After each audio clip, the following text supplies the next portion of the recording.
భక్తుడి కోసం భగవంతుడు ఎంత స్థితికైనా దిగుతాడు అనడానికి ప్రహ్లాదుని జీవితం మనకు మంచి ఉదాహరణ. రాముడి కంటే రాజ్యం ఉంది, కృష్ణుడికి ఒక రాజ్యం ఉంది, పరశురాముడికి ఒక రాజ్యం ఉంది, కానీ నరసింహస్వామికి ఏం రాజ్యం ఉంది? మరి ఈ రోజు మనకు భయం అయితే మోక్షం కోసం అనుకుంటే మనం ఎక్కడికి పరిగెత్తుతున్నాం?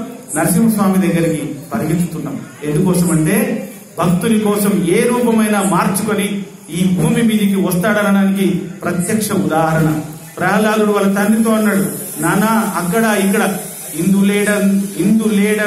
అందులేడని సందేహము వాళ్ళకు ఎందెందు వెతికినా పరమాత్ముడు ఉన్నాడని ప్రహ్లాదుడు చెప్పినందుకు అన్ని స్తంభాలలో అయి రెడీ ఉన్నాడు. ఏ స్తంభం కొడుతాడో తెలియదు హిరణ్యకశిపుడు, కాబట్టి అన్ని స్తంభాలలో తన రూపాలుగా మార్చుకున్నాడు.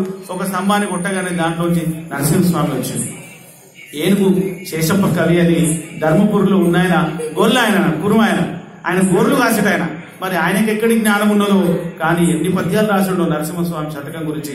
ఆ శతకంలోని ఒక పద్యాన్ని చదివి నేను మీరిచ్చిన ఈ భగవద్ అవకాశాన్ని, నేను పెద్ద చాలా గొప్ప జ్ఞానం ఉన్నది కాదు, మీరు నాకంటే చాలా గొప్ప, కానీ భగవంతుడు నాకు టీటీడీ అవకాశం ఇచ్చింది కాబట్టి 4 మాటలు మాట్లాడడానికి ఇక్కడికి వచ్చినాను తెలియజేస్తున్నా. తల్లిదండ్రుల యొక్క ఈ జన్మని ఇచ్చినందుకు ఈ ఓంకారేశ్వర స్వామి దగ్గర మాట్లాడే అవకాశం, మీరందరూ నా దృష్టిలో అన్నపూర్ణలు.